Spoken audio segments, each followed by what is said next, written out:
Hello everyone, welcome to the global world. चलिए आज के सेशन को हम लोग यहाँ पर स्टार्ट करने जा रहे हैं। आज के सेशन में हम लोग एवरेज से संबंधित कुछ क्वेश्चन कंप्लीट करेंगे। ये आपका लेवल 1 रहेगा। इसमें हम लोग कुछ बेसिक लेवल वाले क्वेश्चन करेंगे। इसके बाद हम लोग इसके लेवल को थोड़ा सा इंक्रीज करेंगे। ठीक है, तो आज के सेशन में हम लोग 10 क्वेश्चन यहाँ पर कंप्लीट करने जा रहे हैं। तो सबसे पहले क्वेश्चन की तरफ बढ़ते हैं। औसत के क्वेश्चन हम लोग कंप्लीट करेंगे। सबसे पहला क्वेश्चन आपकी स्क्रीन पर है। इसमें आपसे ये पूछा गया है कि प्रवेश परीक्षा में सीमा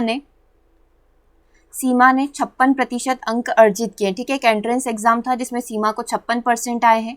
नित्य जो है इसको 92% आए हैं और मीना ने यहाँ पर टोटल 634 अंक अर्जित किए। मतलब 2 का परसेंटेज में दिया हुआ है और मीना ने 634 अंक अर्जित किए। परीक्षा का जो कुल पूर्णांक था वो 875 था। तो सभी लड़कियों द्वारा अर्जित किए गए औसत अंक आपको बताना है। मतलब इन तीनों के द्वारा औसत कितने अंक अर्जित किए गए।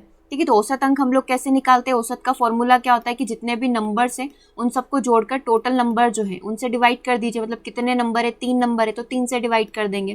ठीक है, तो ये औसत का एवरेज का फॉर्मूला होता है। अगर 2 होते तो हम लोग 2 से डिवाइड कर देते। राइट, तो अभी हम लोगों को थोड़ा सा कॉम्प्लिकेटेड करने के लिए यहाँ पर 2 चीज़ें परसेंटेज में दी गई है और एक यहाँ पर नंबर में दिया गया है। तो या तो हम लोग करें कि तीनों को परसेंटेज में कन्वर्ट करके बाद में नंबर निकाल ले, या पहले ही हम लोग तीनों को नंबर में कन्वर्ट कर ले। ठीक है, तो आप सबसे पहले सॉल्व करने की कोशिश करिए।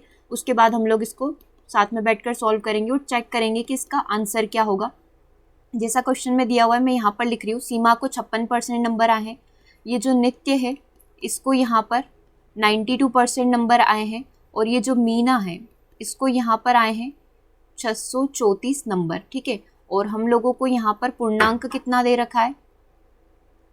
जो चीज़ें हम लोगों को दी हुई है उसको हम लोग पहले लिख लेते हैं ताकि क्वेश्चन करने में आसानी होगी। बार बार प्रश्न को नहीं पढ़ेंगे। और अब हम लोगों को निकालना है टोटल एवरेज। ठीक है, 4 नंबर दिए हुए हैं और एवरेज हम लोगों को निकालना है। चलिए सबसे पहले आप सॉल्व करने की कोशिश करिए। क्या आंसर यहाँ पर बन रहा है उसके बाद हम लोग इसको सॉल्व करते हैं।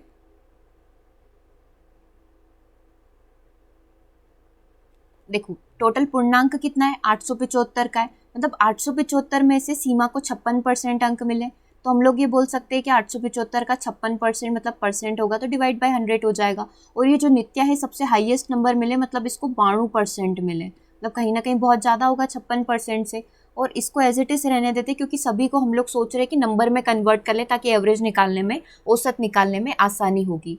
ठीक है, तो ये अब यहाँ पर पूरी एक इक्वेशन बन जाएगी कि 875 का 56/100 प्लस 875 का 92/100 प्लस 634, ये इन तीनों के नंबर हो जाएंगे और इसको अपन को 3 से डिवाइड करना रहेगा। तो आपका क्या आ जाएगा? आंसर आ जाएगा। अब इसके 2 तरीके, या तो आप इसको 25 से कट कर लो। ठीक है, ये यहाँ पर जो येलो कलर से हाईलाइट कर रही हूँ ये पूरा आपके ऊपर डिपेंड करेगा। आप इसको 25 से काट कर इसको 4 से कट कर सकते हो। ठीक है, या फिर आप 875 दोनों में कॉमन ले सकते हो और 56 और 92 को जोड़ सकते हो, डिवाइड बाय 100 कर सकते हो, 634 जोड़ के 3 का भाग लगा सकते हो। ये पूरा आपके ऊपर डिपेंड करेगा कि आपको जो भी आपका परफेक्शन हो जोड़ घटाव गुणा भाग में, वैसे आप चाहे तो इसको कर सकते हैं। ठीक है, तो इसको सॉल्व करिए और बताइए आंसर यहाँ पर क्या होना चाहिए। थोड़ा सा हम लोग रुक जाते हैं फिर सॉल्व करेंगे इसको।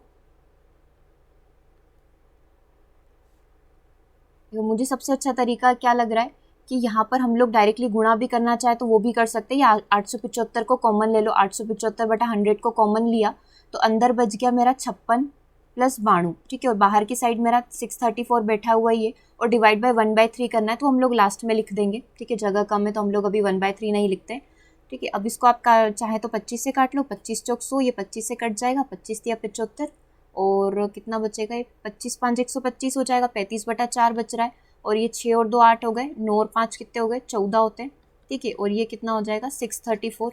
इसको थोड़ा सा और आगे बढ़ाएंगे तो इक्वेशन कैसी दिखने वाली है? ये 4 से कट जाएगा। 4 तिया 12, 2 बार 4 7 28, यानी कि 35 का मुझे 37 में ही गुणा करना पड़ेगा, कोई भाग नहीं करना पड़ा। और उसमें मुझे 634 जोड़ना है।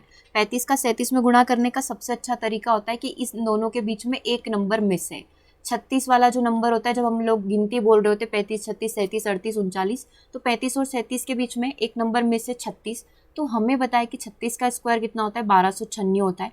और क्योंकि ये नंबर मिस है तो इसमें से हम लोग एक नंबर माइनस कर देंगे तो ये आ जाएगा 1295। मतलब जब आप नॉर्मल अपना गुणा करके भी देखोगे 35 का 37 में तो 1295 ही आना है। या फिर आप ये ट्रिक भी लगा सकते हो कि इनके बीच में यदि कोई भी एक नंबर मिस है तो उसका स्क्वायर करके उसमें से एक माइनस कर दें। ठीक है, तो ये तरीका हो गया। तो मैंने यहाँ पर कर लिया इसका 1295। अब 1295 में से 634 को मुझे जोड़ना है, ठीक है। तो जोड़ लेते हैं, 5 और 4 9, और 9 और 3 12, 12 और 6 18, और एक 19, 19 29 आया। और एवरेज निकालना है, मतलब 3 लड़कियाँ थी तो 3 का एवरेज बनेगा, मतलब डिवाइड बाय 3 हो जाएगा, यानी कि 19 29 बटा 3, ठीक है। तो 3 छंग 18 हो गया, 3 चौक 12 हो गया, ये हासिल है, ठीक है। 3 चौक 12 हो गया और 3 तिया 9 हो गया, मतलब टोटल जो है औसत अंक इन तीनों के द्वारा अचीव किए गए मेरे 643 है। तो देखो क्या ये बन पा रहा है क्या, 643 आप सभी का आंसर आ गया, ठीक है। तो फिर हम लोग आगे बढ़ जाते हैं, एक बार आप चाहे तो पूरी प्रोसेस को देख लो। ये सीमा के अंक, नित्या के अंक, मीना के अंक दे रखे थे, पूर्णांक दे रखा था। तो हमने क्या करा, 875 का 56% लड़की को प्राप्त हुआ है, 92% इस नित्या को प्राप्त हुआ है, 634 इसको प्राप्त हुआ है, ठीक है। तो ये तीनों हम लोगों ने नंबर्स में निकाल लिए, परसेंटेज को कन्वर्ट करके नंबर बना लिया, ठीक है। फिर बस कैलकुलेशन ही करनी थी, या तो आप 25 से काट लेते यहीं पर और उसमें 56 का गुणा करते, फिर 92 का गुणा करते, फिर 634 को जोड़ के 3 का भाग लगा देते। आना फाइनल आपका 1929 बटा 3 ही था, यानी कि 643 ही था, ठीक है। तो डी आंसर आपका यहाँ पर करेक्ट हो गया। कोई भी डाउट यदि रह जाता है तो एक बार सब प्ले करना है, फिर कमेंट करके बता देना, हम लोग आगे सेशन में कंप्लीट कर लेंगे। क्वेश्चन नंबर 2 को देखते हैं, जिसमें आपसे ये पूछा गया है, एक परीक्षा में टोटल 5 खंड है, पहले 3 खंडों का औसत 76 है, और जो अंतिम यानी कि लास्ट के 3 जो खंड है इनका एवरेज 98, ये पूरा औसत की टर्म्स में चलेगा। और सभी खंडों के औसत की बात करें, यानी कि 5 खंडों के औसत की बात करें तो इनका औसत 89 है। तो तीसरे खंड में कितने अंक अर्जित किए गए थे, अब की बार बात की गई है नंबर्स की गई है, और जो पूरा क्वेश्चन है वो आपको औसत के रूप में दिया हुआ है। अब इसको सॉल्व करने का ट्राई करिए, क्या बनता है आंसर इसका। 56 66 77 86 या फिर 97 इसका आंसर होगा। देखो जैसा प्रश्न में उसको लिखते जाते हैं,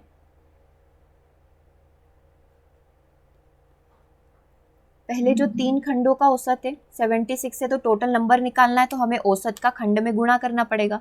मान लो यहाँ पर कोई 3 खंड होंगे, मान लो A plus B plus C, 3 खंड हुए, 3 नंबर हो गए, ठीक है। इनका औसत कितना है 76, तो इन तीनों का योग कितना आ जाएगा 76 इंटू 3, ठीक है, A plus B plus C का योग। फिर जो अंतिम 3 खंड थे, क्योंकि 5 है तो ये इसी तरीके से होगा B plus C plus D divide by 3, और इनका औसत कितना है 98, तो B plus C plus D का योग कितना आ जाएगा 98 इंटू 3 हो जाएगा, ठीक है। तो ये हमारा हो जाएगा 3 इंटू 98। और अगली कंडीशन हम लोगों को दे रखी है कि सभी खंड कितने, 5 खंड है, तो 5 खंडों का औसत कितना है 89। बस हम 3 को क्या करना था, इसका इसमें गुणा करना था, इसका इसमें गुणा करना था, और इसमें से इन दोनों को माइनस कर देंगे तो तीसरा नंबर हम लोगों का आ जाएगा, ठीक है। तो करिए सॉल्व और बताइए क्या आंसर बन रहा है। इसको हटा देते हैं, जगह बच जाएगी थोड़ी सी। चलिए गुणा करना है बस, ठीक है। इसमें भी आप शॉर्ट ट्रिक तो थोड़ा सा दिख रहा है कि 3 कॉमन है, तो 3 को कॉमन लेके 76 और 98 को जोड़ लो, ठीक है। 98 को जोड़कर फिर इसमें 3 का गुणा करके इससे माइनस कर दें, या फिर सादा सिंपल भी करेंगे तो कोई दिक्कत नहीं होगी, 3 का ही गुणा करना है। 76 का 3 में गुणा करते हैं, 6 18, 7 21 और एक 22, ठीक है। और 3 का ये 98 में गुणा करते हैं तो 8 24 आएगा, 9 27 और 2 29 बन जाएगा, मतलब 294। 5 का इसमें गुणा कर देते हैं, 9 5 45, 8 5 40 और 4 44, मतलब ये 445 आ गया। अब हमें बताना था कि तीसरा खंड, टोटल कितने खंड थे, 5 खंड थे, A B C D और E। हमने पहले 3 खंडों का औसत निकाल लिया 228, और इन 3 खंडों का औसत कितना हो गया 294, तो बीच वाला निकल कर आ जाएगा। तो क्या करें, इन दोनों को जोड़कर इसमें से माइनस कर दें, है ना। 228 294, ठीक है, और इसमें से हम लोगों को क्या करना है 445 को माइनस ही करना है। तो बताइए क्या बनेगा, 8 और 4 12, 9 और 2 11 और 1 12, 522 में से 445 को माइनस कर देंगे तो तीसरा नंबर आ जाएगा। क्या आ रहा है, 12 में से 5 गए तो 7, 11 में से 4 गए तो 7, 4 में से 4 गए तो 0, 77 आ रहा है। तो करेक्ट आंसर यहाँ पर क्या हो जाएगा, ऑप्शन नंबर सी।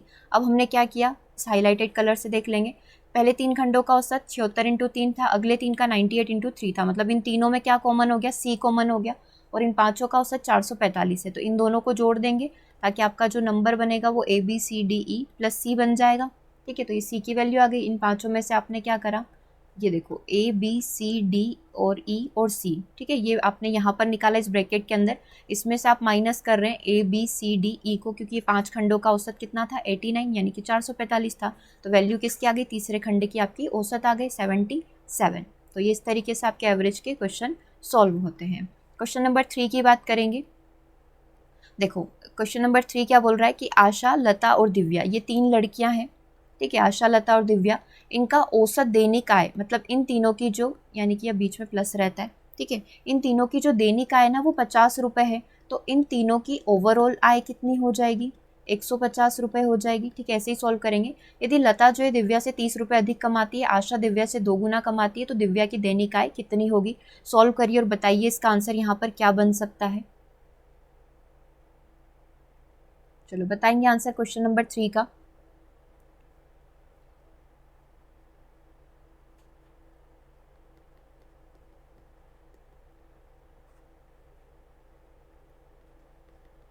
ठीक है, इतना अभी अपन ने सॉल्व कर ही दिया था। 50 into 3 which is equal to 150, यानी कि आशा, लता और दिव्या, इन तीनों का एक दिन में इन तीनों को कितने रुपए मिलते हैं, 150 रुपये मिलते हैं। अब किसको कितने मिलते हैं वो अब हम पता लगाएंगे इस लाइन के थ्रू। ये लाइन क्या बोल रही है कि लता जो है दिव्या से 30 रुपये अधिक कमाती है। ठीक है, ये पहली स्टेप मान लो या पहली इक्वेशन मान लो, जैसा भी आपको सही लगे। आशा जो है दिव्या का 2 गुना कमाती है, मतलब दिव्या जितना भी कमाती है, दिव्या यदि 10 रुपये कमाती है तो आशा 20 रुपये कमाएगी, और दिव्या 10 कमाएगी तो लता 30 + 10 यानी कि 40 कमाएगी। लेकिन अभी हमें पता नहीं है कि वो 10 ही है क्या, हम निकाल लेंगे। अब यहाँ पर आप चाहे तो इक्वेशन बना लो। देखो अब हमको क्या करना है, आशा की वैल्यू निकालनी है। ठीक है, तो आशा की वैल्यू कहाँ से निकल कर आएगी, आशा की वैल्यू निकल कर आएगी यहाँ से। हमको निकालना किसकी वैल्यू, दिव्या की, तो सभी को डी में कन्वर्ट कर लो। आशा की वैल्यू यहाँ से लिखेंगे हम लोग 2D के बराबर है। ठीक है, तो आशा की वैल्यू कितने के बराबर हो गई, 2D के बराबर हो गई। लता की वैल्यू कितनी है, D+3, मतलब दिव्या से 30 रुपये अधिक कमाती है और दिव्या को एज इट इज़ रहने दो। ठीक है, तो पूरी इक्वेशन किस में कन्वर्ट होगी, डी के फॉर्म में होगी। 2D + D कितना होता है 3D, 3D + D कितना होता है 4D, मतलब 4D हो गया। 30 इधर बचा हुआ है ही सही, और बराबर में 150 हो गया। 4D इज इक्वल टू 120, क्योंकि 150 में से 30 गए तो कहीं ना कहीं 120 बचता है। डी की वैल्यू कितनी आ गई, 4 × 12, 120 का 4 में भाग लगाएंगे तो 30 आता है। मतलब दिव्या जो है बेचारी एक दिन के 30 रुपये कमाती है। तो ये आपका यहाँ पर आंसर हो जाएगा। कुछ नहीं करना था, सीधा साधा सा इक्वेशन का ही खेल था ये, है ना। तो हमने इसको आसान बनाने के लिए सबको किस में कन्वर्ट कर लिया, डी में कन्वर्ट कर लिया, तो डायरेक्टली एक ही बार में आंसर आ गया। यदि आपने इसको लता में कन्वर्ट किया था तो लता की वैल्यू निकालने के बाद आप यहाँ पर रखते और उसका फिर +30 करके आप दिव्या की निकाल लेते, जैसा भी आपने सही किया। ठीक है, तो आंसर यहाँ पर क्या बन जाएगा, ऑप्शन नंबर 1। अगले प्रश्न पर चल रहे हैं। अगला प्रश्न क्या बोल रहा है कि 24 विद्यार्थियों की एक कक्षा में अंग्रेजी का जो औसत अंक है वो कितना है, 56 है। मतलब 24 लड़के हमारी क्लास में पढ़ते हैं, उसमें से अंग्रेजी जो है ऑन एन एवरेज हर एक बच्चे को 56 नंबर आ रहे हैं। ठीक है, तो यहाँ से टोटल नंबर पता चल जाएंगे। अब यहाँ पर क्या गेम है कि यदि 3 विद्यार्थी जो थे जिन्होंने 48, 59 और 67 नंबर के स्थान पर गलती से 44, 45 और 61 नंबर पढ़ लिए, मतलब उन बच्चों को रियल में 48 नंबर आ रहा था तो उनके 4 नंबर कम पड़ गए गलती से, मतलब कैलकुलेशन करने में दिक्कत हो गई।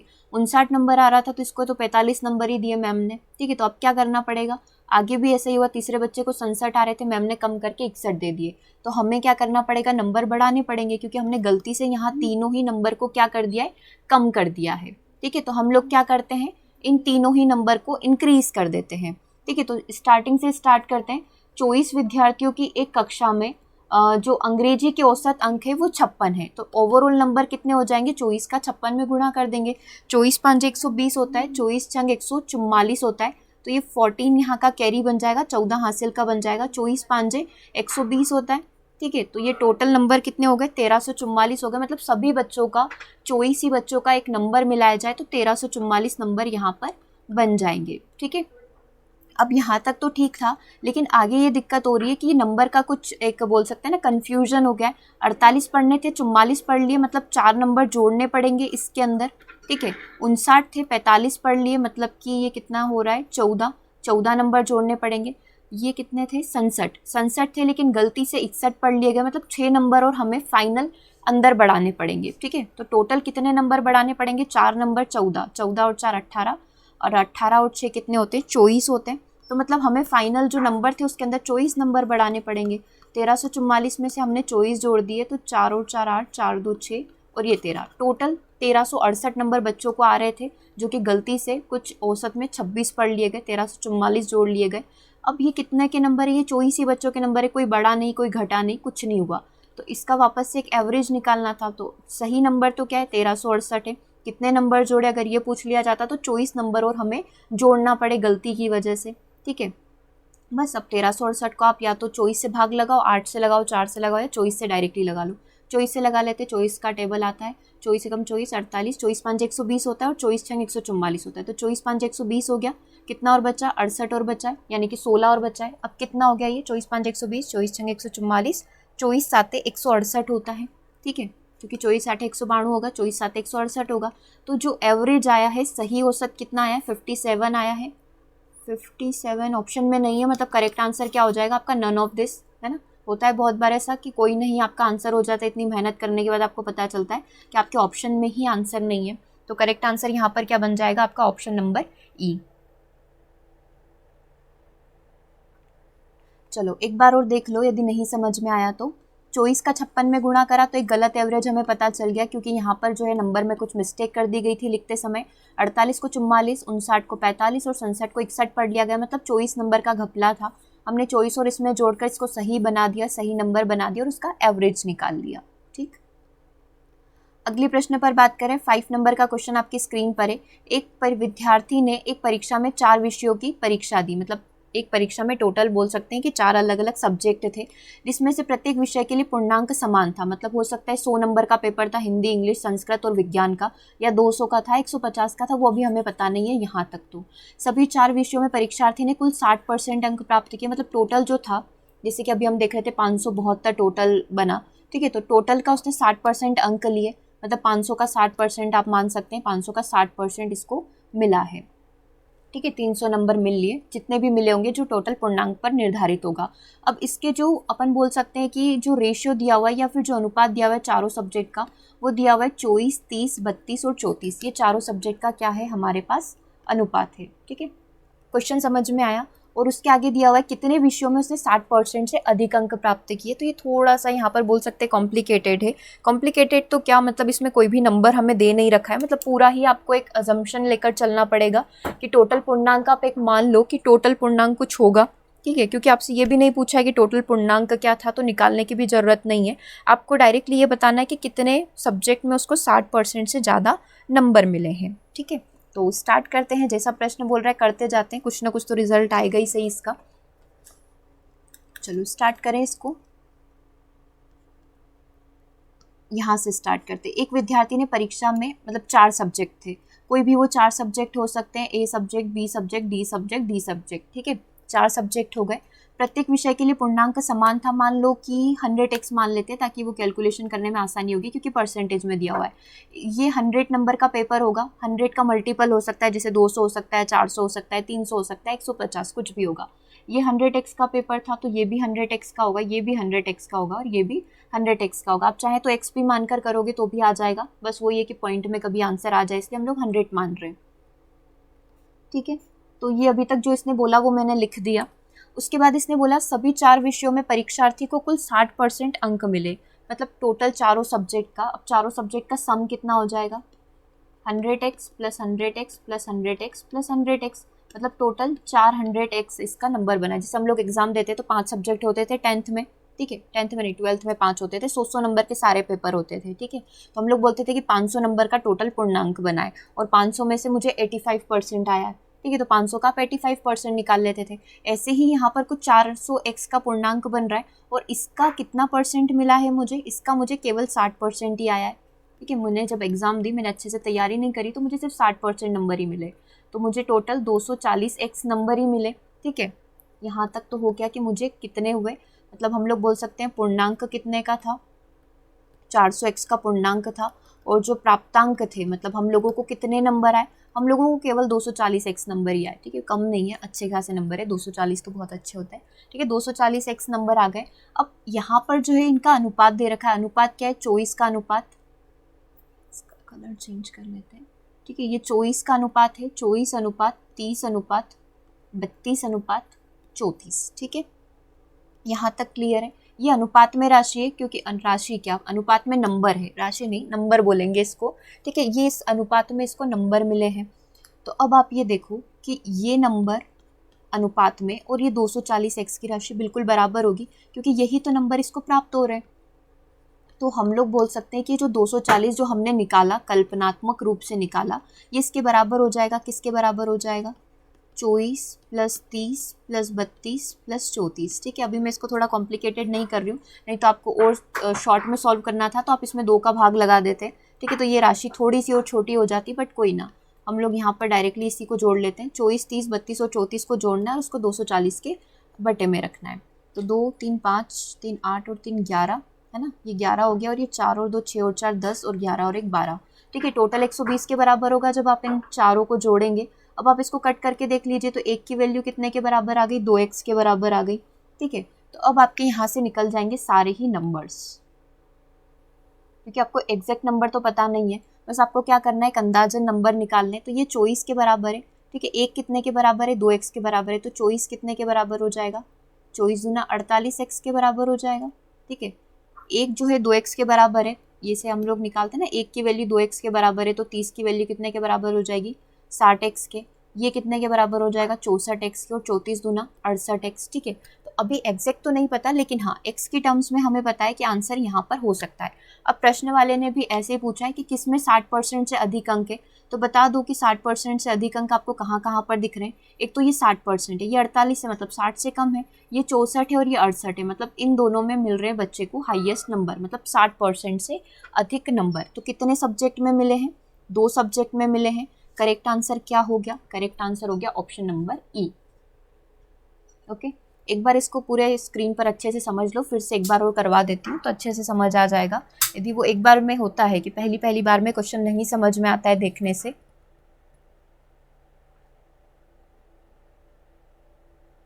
नोट डाउन कर लिया, एक बार और करना है तो एक बार और कर लेते हैं।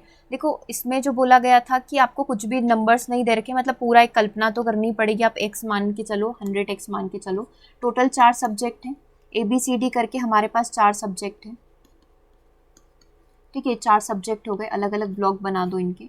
ठीक है, ये 4 सब्जेक्ट हो गए। अब हमें पता है कि जो पूर्णांक है वो सभी का बिल्कुल समान है, मतलब सारे पेपर एक समान नंबर के। तो ये 100, 100, 100, तो टोटल कितना हो जाएगा, 400x, ये सभी के साथ x है। ठीक है, और जो इसको प्राप्तांक हुए हैं, ठीक है, हम लोगों को क्या बोला है, इस बच्चे को जो प्राप्तांक हुए हैं वो 400 का कितने के बराबर है, 60 के बराबर है। और 60% कितने के बराबर होता है, 60/100, 20 या 60, 20×5 100, मतलब 3/5 के। ठीक है, तो ये 3/5। ठीक है, और इसको आप कट करके देखेंगे तो 240x आ जाएगा, मतलब प्राप्तांक उसको 240x हुए, लेकिन वो 240 जो है वो किस अनुपात में प्राप्त हुआ है, वो इस अनुपात में प्राप्त हुआ है। कौन सा अनुपात, जो कि आपको प्रश्न में दिख रहा था, जो कि दिख रहा है 24, 30, 32 और 34 के। तो ये जो 240x है ये इन चारों के सम के बराबर होगा, चारों को जोड़ दो। चारों कितने के इक्वल है, 120 के, तो एक की वैल्यू कितने की आ गई, 2x के। तो अब यही वैल्यू आपको यहाँ पर पुट करनी थी, 24 दूना 48, 30 दूना 60, 32 दूना 64 और 34 दूना 68। अब आपसे पूछा गया था 60% से अधिक अंक किस में मिले, एक तो इसमें मिले हैं और एक इसमें मिले हैं, मतलब 2 आंसर आपका करेक्ट हो जाएगा। इसने ये नहीं बोला कि 60 या 60 से अधिक, इसने सीधे से बोला है कि 60 से ज़्यादा। 60 से ज़्यादा तो 2 ही हैं, तो करेक्ट आंसर आपका कहाँ गया, ये ऑप्शन नंबर ई हो जाएगा। चलो अगले प्रश्न की बात करें। अगला प्रश्न पूरा आपका औसत वाला है। आपसे पूछा गया है कि ABCD का जो औसत भार है इन चारों का वो 33 किलोग्राम है, 33 kg है। C जो है क्या लिखा गया है, C जो है क्या है, A से 12 किलोग्राम हल्का है, और B जो है, ये B जो है C से 6 किलोग्राम भारी है। D का भार C के भार से 10 किलोग्राम कम है। तो आपको बताना है कि A और D का औसत भार कितना होगा। ठीक है, तो ये हमने जैसा जैसा क्वेश्चन बोलता गया एज इट इज हमने इसको पूरा छाप दिया। अब आपको ये बताना है कि इसका आंसर क्या होगा। अब आप थोड़ा सा टाइम लीजिए और इसको सॉल्व करिए और बताइए आंसर क्या लिखा जाए। यहाँ पर यही था ना, C से 10 किलोग्राम कम है। तो सबसे पहली स्टेप तो हम लोग ये फॉलो कर लें कि ABCD की वैल्यू निकाल लो, ताकि थोड़ी सी सुविधा हो जाए। यहाँ पर A + B + C 33 × 4 करना था, 4 × 12 और 4 × 12 और 1 13, 132 ही आएगा। A + B + C + D का जो टोटल नंबर है, मतलब इन चारों का जो सम है वो 132 किलोग्राम है। ठीक, यहाँ तक तो जम गई। आगे थोड़ा सा और बनाना है इसको। C का वजन A से 12 कम है, B C से 6 ज़्यादा है, D C से 10 कम है। तो फाइनल आपको A और D का एवरेज निकालना था। या तो हम काम करें कि इस इक्वेशन में सारी चीज़ों को पुट करते हुए चले, देखो ऐसे कर लें, ये ए की वैल्यू है और बी की जो वैल्यू है सी से 6 ज़्यादा है, ठीक है। तो ये बी की वैल्यू हम लोग यहाँ पर रख रहे हैं, सी से 6 ज़्यादा है, ये बी की वैल्यू होगी और सी को अभी एज इट इज़ रहने देते हैं, ठीक है। और डी की वैल्यू क्या दे रखी है, सी से 10 कम है, तो ऑलमोस्ट चीज़ों को हम लोग सी की कैटेगरी में लेकर आ गए। तो ये 132 आप चाहें तो जैसे भी आपको कन्वर्ट करना लगता है कि आप सभी को बी में कर लो, सभी को ए में कर लो, जैसे भी आपको सही लगेगा, बाद में आंसर हम लोगों का बिल्कुल सेम ही आना है, ठीक है। तो ये ए हो गया, 1 सी 2 सी 3 सी, तो टोटल 3 सी बन जाएगा। 6 में से 10 गए तो क्या बचेंगे, माइनस के 4 बचेंगे, तो ये हो गया आपका माइनस का 4 विच इज़ इक्वल टू 132। यानी कि a प्लस 3c की वैल्यू कितनी हो गई, 32 4 36 हो जाएंगे, क्योंकि 4 उधर का होगा तो प्लस में जाकर प्लस 4 हो जाएगा, तो ये 36 हो गया। मतलब एक इक्वेशन a और c की टर्म्स में बन गई, ठीक है। अभी देखने से तो यही लग रहा है कि ऐसे अपन सॉल्व कर सकते हैं, ठीक है। और आगे बढ़ते हैं, थोड़ा सा और आगे चलेंगे। a प्लस 3c की वैल्यू यहाँ पर आ गई। अब c की वैल्यू हम लोग रख देते हैं, ठीक है, क्योंकि अपन को निकालना औसत किसका था, d का था। तो a तक तो हम लोग ठीक बैठे हुए हैं, लेकिन c को हमको d में कन्वर्ट करना है। तो ये a तो हो गया, और c की वैल्यू यहाँ से रख दो आप, c की वैल्यू ये वाली इक्वेशन से। तो c बराबर क्या हो जाएगा, d प्लस 10 के इक्वल हो जाएगा, क्योंकि -10 है, इधर आके प्लस का 10 हो जाएगा। तो ये d प्लस 10 हो गया, विच इज़ इक्वल टू 136, जो कि यहाँ पर दे ही रखा था, ये 136 है, ठीक है। तो कर लेते हैं सॉल्व इसको, a plus 3d plus 10×30 which is equal to 136। a plus 3d की वैल्यू कितनी आ गई, इसमें से 136 में से 30 को माइनस कर दें तो 106 आ जाएगा, मतलब एक इक्वेशन और बन गई, ठीक है। क्योंकि अभी आपको इसका एवरेज निकालना है, d के साथ आप कुछ नहीं है और हमारे साथ d के साथ आ रहा है 3, तो इस 3 को भी हटाना पड़ेगा, ठीक है। तो और कुछ करना पड़ेगा, और कुछ इक्वेशन लगानी पड़ेगी। और क्या इक्वेशन लगा सकते हैं इसके अंदर, ए की वैल्यू हम इन टर्म्स ऑफ डी निकाले तो भी हो सकता है, या फिर डी को ही ए में कन्वर्ट कर दे, ऐसे ही कुछ करना पड़ेगा। इसमें सी की वैल्यू दे रखी है,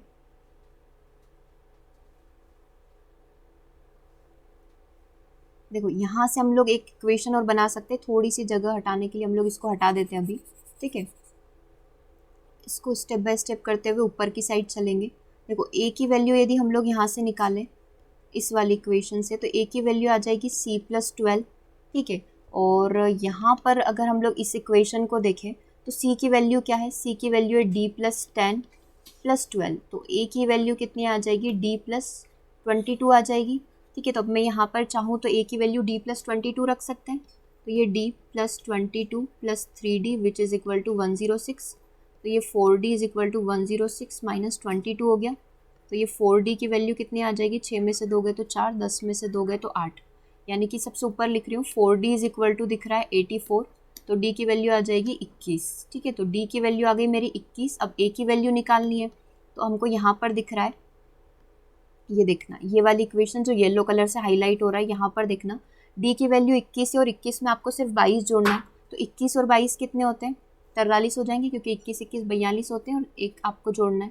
तो ये आ गई आपकी a और d की वैल्यू, ठीक है। और भी तरीका हो सकता था, शायद ये और इजी तरीके से हो सकता था यदि हम सबको a और d में कन्वर्ट नहीं करते तो, ठीक है, लेकिन वो जो दिख रहा था उस हिसाब से किया है। तो ये थोड़ा सा लेंदी इक्वेशन बन गई है, d की वैल्यू 21 है, a की 43 है, अब इनका औसत निकाल लो, 21 प्लस 43 बटा 2, 3 और 1 4, 4 और 2 6, डिवाइड बाई 2, 2 3 6, 2 2 4, मतलब 32 मेरा आंसर आ रहा है क्वेश्चन नंबर 6 का, ठीक है। तो ये 32 करेक्ट होगा, क्योंकि हमने सारी चीज़ें बिल्कुल क्लियर करी है। देखो स्टार्टिंग से समझ लेते हैं इसको, ABCD का औसत भार 33 इंटू 4 हो जाएगा, टोटल 132 हो गया। अब हमने जो इक्वेशन बनाई थी कि CA से 12 किलोग्राम हल्का है, तो हमने A को एज इट इज़ रहने दिया, B की वैल्यू थी कि C से 6 ज़्यादा है, तो इसको B में C में कन्वर्ट कर लिया, C को एज इट इज़ रखा और D को भी C में कन्वर्ट कर लिया। यहाँ से एक इक्वेशन बन गई, A और C के टर्म्स में हम लोगों की वैल्यू आ गई, ठीक है। फिर हम थोड़ा सा और आगे बढ़े, C को D में कन्वर्ट कर दिया, तो ये A और D के टर्म्स में वैल्यू आ गई कि A plus 3D which is equal to 106। फिर हम लोगों ने देखा कि अभी भी हम लोगों को a प्लस डी चाहिए, लेकिन अभी हम लोगों के पास जो आंसर आ रहा था वो 3D के फॉर्म में आ रहा था, तो हमने d को वापस से किस में कन्वर्ट कर दिया, a में कन्वर्ट कर दिया, ठीक है। तो ये 4d इज इक्वल टू 84 आया, d की वैल्यू 21 आ गई, a की वैल्यू 43 आ गई। इन दोनों को जोड़ के औसत निकालने के लिए हमने 2 का भाग लगा दिया, तो 32 हम लोगों का आंसर आ गया, ठीक है। आप चाहे तो इसका स्क्रीनशॉट ले लो पूरी स्क्रीन का।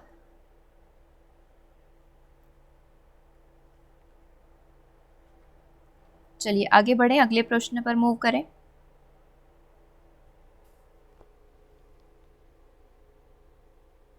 नेक्स्ट क्वेश्चन की बात करें, क्वेश्चन नंबर 7 आपकी स्क्रीन पर है। ये सारे क्वेश्चन आपको वेबसाइट पर मिल जाएंगे, ठीक है। तो आप चाहें तो और ज़्यादा प्रैक्टिस करना चाहें एक बार हो तो आप वेबसाइट पर जाकर भी प्रैक्टिस कर सकते हैं, ठीक है। अब यहाँ पर क्या दिया हुआ है, 40 लोगों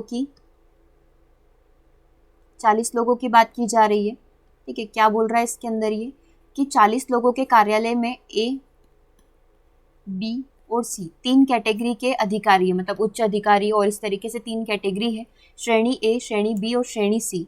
इन सभी का जो दैनिक औसत वेतन है क्रमशः, मतलब ए का वेतन 600 होगा, बी का 750 होगा और सी का 1000 रुपये है, ठीक है। यहाँ तक तो चीज़ें बिल्कुल सेट है। उसके आगे बात करते हैं कि उनकी संख्या का अनुपात, यदि उन कर्मचारियों की बात करें तो ये किसके अनुपात में है, 5:4:1 के अनुपात में, ठीक है। ये तो वेतन की बात हो गई, रुपए की बात हो गई, और कर्मचारियों की संख्या की बात हो गई, 5 कर्मचारी, 4 कर्मचारी और ये 1 कर्मचारी, ठीक है। तो ये तो प्रश्न में दिया हुआ है। तो एक अधिकारी का मासिक जो औसत वेतन है वो आपको ज्ञात करना है, और आपको ये चीज़ दी हुई है कि एक उस महीने में केवल 30 दिन है, ठीक है। 30, 31 और 28 का लॉजिक रहता है महीने के अंदर। तो आपने ये भी बताना है कि एक महीने के अंदर 30 दिन है तो मासिक जो वेतन होगा औसत वाला वो कितना होगा।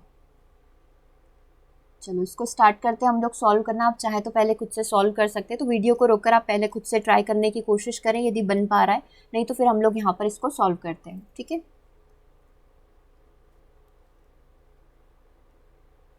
देखो सबसे पहले आपको एक रेशियो अनुपात वाली चीज़ दिख रही होगी कि अनुपात हम लोगों को दे रखा है 5:4:1, और टोटल कर्मचारी कितने दे रखे हैं, 40 लोग हैं, और 40 लोगों की संख्या 5:4:1 के अनुपात में, मतलब ये 40 किसके बराबर हो जाएगा, 5 + 4 + 1 की, यानी 5, 4, 9 और 1 10, ठीक है। ये 10 के बराबर है, तो 1 की वैल्यू कितने के बराबर हो जाएगी, 4 के। तो ये 5 कितने के बराबर हो जाएगा, 20 के, 4 कितने के बराबर हो जाएगा, 16 के, और 1 कितने के बराबर हो जाएगा, 4 के।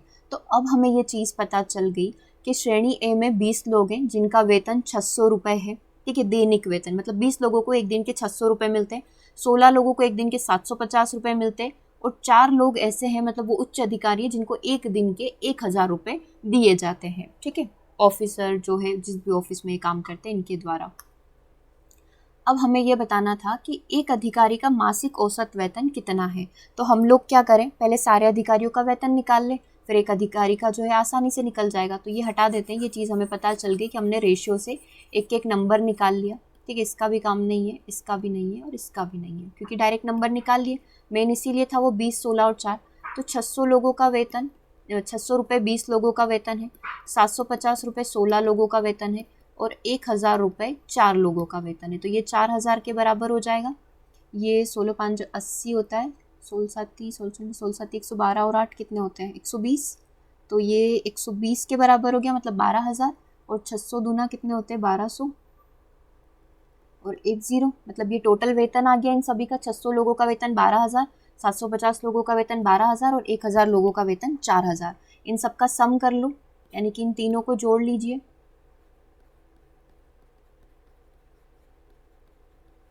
12 और 12 24, 4 28,000, मतलब टोटल जो कंपनी वेतन दे रही है इन कर्मचारियों को वो टोटल 28,000 रुपये दे रही है, ठीक है। तो अब हमें निकालना था कि एक व्यक्ति का वेतन कितना होगा।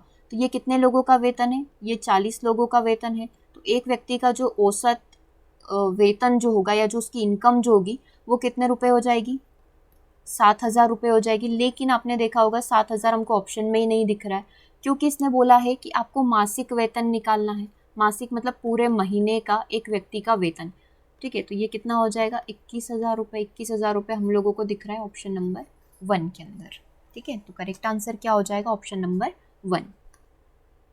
समझ में आया हम लोगों ने क्या किया, एक स्टेप यहाँ से हटा दी गई थी। तो वो दिया गया 5:4:1 का अनुपात था, वो 40 के बराबर है। 40 लोग हैं और 40 लोग ABC कैटेगरी में 5:4:1 के अनुपात में। तो ये टोटल 10 के बराबर हो जाएगा। तो एक कितने के बराबर हो जाएगा, 4 के। तो 20, 4 चौक 16 और 4 एकम 4, ये टोटल लोग हो गए। इन सबको जोड़ोगे तो वापस 40 आ जाएगा, ठीक है। तो इन 20 लोगों को 600 रुपये मिल रहे हैं, 16 को 750 मिल रहे हैं और 4 को 1000 मिल रहे हैं। तो टोटल 28,000 रुपये मिल रहे हैं। तो एक व्यक्ति का औसतन वेतन 7,000 रुपये हो गया, ठीक है। तो पूरे महीने का निकालना था, और महीने में कितने दिन है, 30 दिन है, इसने दिया हुआ था। ये 21,000 रुपये जो है एक व्यक्ति का मंथली वेतन हम लोग यहाँ पर बोल सकते हैं, ओके। चलो ठीक है, हटाएं इस क्वेश्चन को, आगे बढ़ें अगले प्रश्न पर। क्वेश्चन नंबर 8 की बात हम लोग यहाँ पर कर रहे हैं। कक्षा में 29 विद्यार्थियों की औसत आयु, 29 विद्यार्थियों की औसत आयु 26 वर्ष है। ये हमारे विद्यार्थी हैं और ये इनकी आयु है। यदि शिक्षक की आयु भी सम्मिलित कर दी जाए, ठीक है, 29 तो विद्यार्थी और शिक्षक को भी जोड़ दिया, मतलब टोटल 30 लोग हो गए, तो औसत आयु जो है 26.4 हो जाती है। तो हमें निकालना है कि बताइए शिक्षक की आयु क्या होगी। कैसे करना है, बस इसका इसमें गुणा करना है, इसका इसमें गुणा करके माइनस कर देना है, तो आपको टीचर की आयु मिल जाएगी। ठीक है, तो 29 का 26 में गुणा करेंगे तो क्या आंसर आएगा, और 30 का 26.4 में गुणा करेंगे तो क्या आंसर आएगा बताएंगे और डिफरेंस निकालेंगे। ठीक है, तो 29 का 26 में गुणा करो और देखो क्या आता है। और जब एक टीचर और ऐड हो जाता है तो औसत थोड़ा सा बढ़ेगा, क्योंकि कोई ऐड हो रहा है तो डेफिनेट सी बात है औसत बढ़ जाएगा।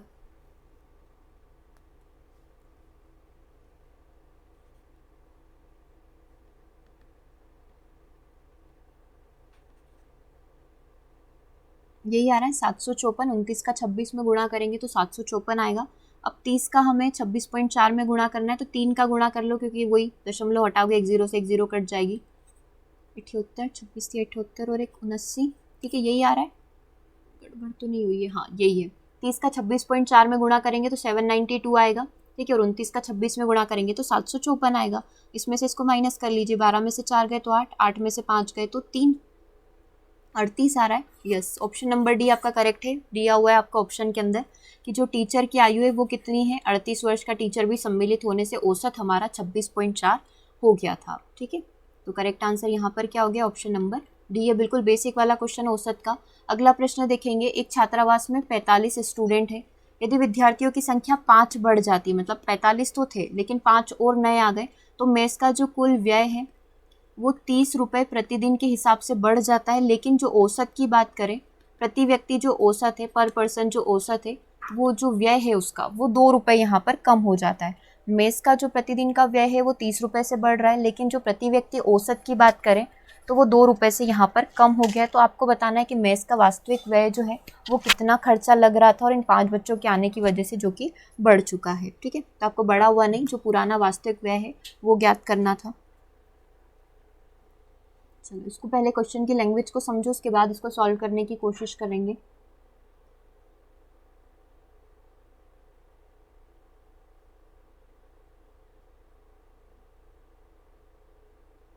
चलो सॉल्व करें इसको, क्या आंसर आ रहा है। देखो यहाँ पर ऑप्शन नंबर बी 1170 है, 1710 है, 1250 है, 1240 है और 1200 है। ठीक है, ये 5 ऑप्शन आपके सामने। सॉल्व करने की कोशिश करते हैं। मान लो 45 छात्र दिए हुए, इन लोगों का औसत x है, क्योंकि अभी हमारे पास कुछ दिया हुआ तो नहीं है, तो हम लोग मान लेते हैं कि इन लोगों का औसत जो है x है। तो टोटल नंबर ऑफ, हम लोग बोल सकते हैं मनी यहाँ पर आ जाएगी 45 का, यदि x में गुणा कर दिया। अब इसने बोला है कि यहाँ पर मेस का जो कुल व्यय है वो 30 रुपये प्रतिदिन के हिसाब से बढ़ गया। 45 लोगों का एक दिन का व्यय x रुपये है, तो टोटल व्यय कितना हो जाएगा पूरे 45 लोगों का, 45 x रुपये, और व्यय कितना हो गया 30 रुपये और यहाँ पर बढ़ चुका है। ठीक है, ये चीज़ें हटा देते हैं।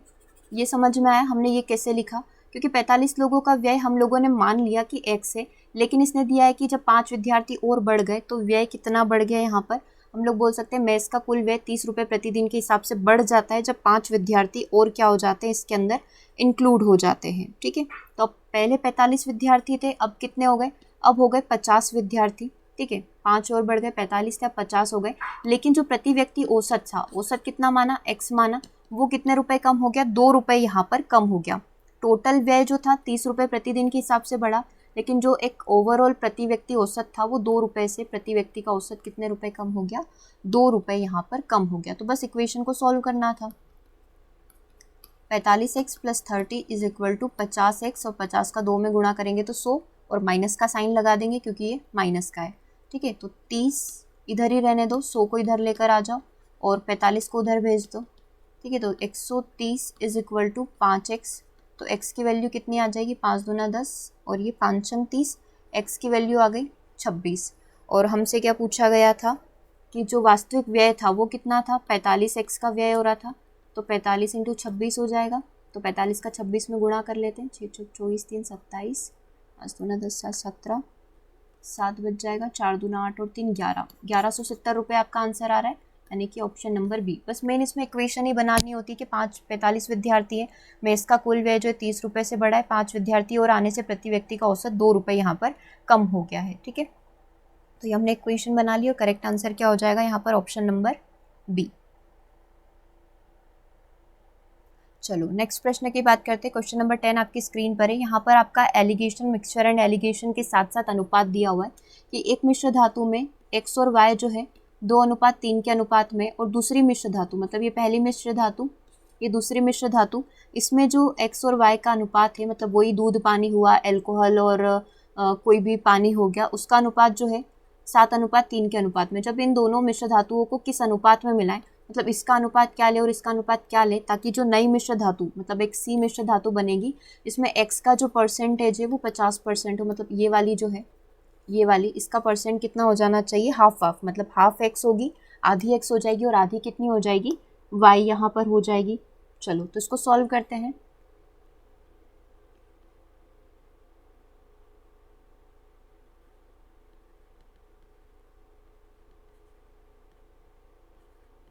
जैसा जैसा हमको लिखा हुआ है ना, हम एज इट इज़ यहाँ पर लिख देते हैं, ठीक है, ताकि बाद में हम लोग प्रश्न को नहीं पढ़ेंगे।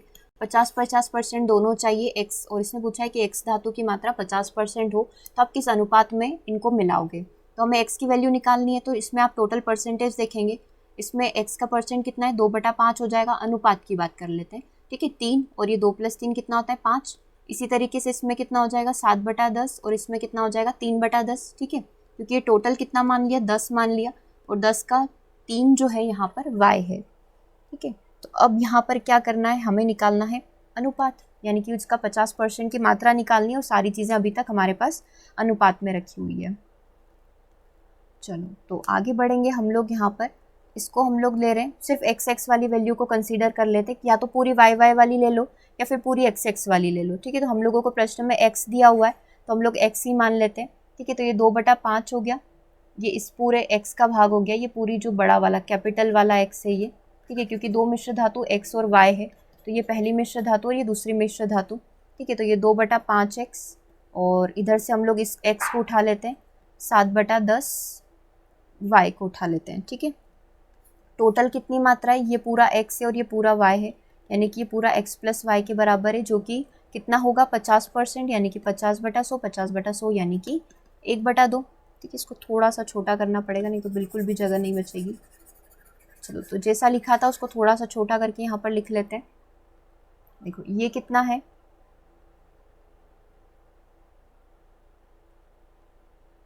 2/5, ठीक है, यही लिखा था, 2/5x + 7/10y, क्योंकि ये पूरा अनुपात किस में चल रहा है, बड़े बड़े x और y के अनुपात में चल रहा है। टोटल राशि कितनी है अपने पास, ये कैपिटल X कैपिटल Y, या तो आप इसको a b मान लेते तो कन्फ्यूजन नहीं होगा, ये कोई अलग पैरामीटर है, a और b मान लिया या फिर p और q मान लिया, और ये हमारा कैपिटल X और कैपिटल Y जो कि हमको प्रश्न में दे रखा था, क्योंकि यहाँ पर भी दिया हुआ है कि x धातु की कितनी मात्रा मिलाई जाए कि वो 50% हो जाए, ठीक है। तो अब ये 50% के बराबर, यानी कि 1/2 के इक्वल हो जाएगा।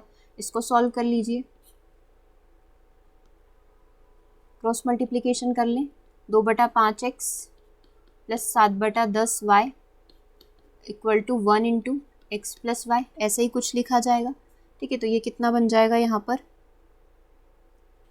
4x/5, 7 दूना 14y/10, और ये x + y के इक्वल है। x को इधर कर लो, 4x/5 - x, और ये y - 14/10 y। बस इसको सॉल्व कर लेते हैं, आप कॉमन भी ले लेते तो भी कोई दिक्कत नहीं थी, आप 5 नीचे से कॉमन ले सकते थे, ये 5 और ये 5 वाला, ठीक है, कोई बात नहीं। इसको ऐसे ही सॉल्व कर लेते हैं, इस साइड में सॉल्व कर रही हूँ इसको, ठीक है। ये 4x एलसीएम लेंगे, इसका 5x बन जाएगा, नीचे 5 बचेगा, और ये 10 में से 4 गए, चलो लिख लेते हैं, 10 14y और /10, तो ये बच गया मेरा -x/5, 4 में से 5 गए तो -1 बचेगा, और 10 में से 14 गए तो -4y/10 बचेगा, ठीक है। माइनस से माइनस कैंसिल हो गया, 5 से इसको काट देते 2 टाइम्स, तो x = 2y, क्योंकि ये 2 से ये 4 भी कट जाएगा, तो x अनुपात y का रेशियो क्या बन जाएगा, 2:1 का। ये रहा मेरा आंसर, 2:1 आ गया। तो इसको ऐसे ही सॉल्व करना है, नहीं समझ में आ रहा है एक बार से देखो, फिर से हम लोग इसको एक बार और सॉल्व कर लेंगे। हटा दें इसको, तो आप चाहे तो स्क्रीनशॉट ले लो अगर आराम से देखना है। चलो मैं इसको एक बार और सॉल्व कर देती हूँ, कैसे किया था। देखो, दो बड़ी बड़ी कैपिटल X कैपिटल Y में आपको कोई भी दो मिश्र धातु दी थी, या तो छोटा x छोटा y मान लो, या AB, जो भी आपको सही लगता है वो आप अपने हिसाब से मानना, ठीक है, ताकि बस समझने में आसानी हो। इसका अनुपात 2:3 का है, इसका 7:3 का है। तो इसको अगर एक के काउंट करें तो ये टोटल कितने के बराबर है, 5 के, और ऐसे कितने के बराबर है, 2/5, 3/5, ये 7/10 और ये 3/10। वो साधारण प्रॉपर्टी लगा रहे हैं हम लोग मिश्रण वाली, ठीक है। अब हमें बोलना है कि इसकी 50% मात्रा, 50% मतलब आधा x और आधा y करना है, ठीक है। तो इसकी प्रॉपर्टी क्या हो जाएगी, टोटल x को काउंट कर लेते हैं, 2/5x प्लस 7/10y कितने के बराबर होना चाहिए, आधे के बराबर। और टोटल किस में से निकाला है, x प्लस y में से निकाला है। बस इसका क्रॉस मल्टीप्लिकेशन किया और यहाँ से हम लोगों ने अनुपात निकाल लिया, क्योंकि कोई राशि तो निकलेगी नहीं, ठीक है, सिर्फ अनुपात में निकलेगी, जो कि क्या आया था, अनुपात 2:1 का, ठीक है। तो ये इस तरीके से सॉल्व होगा।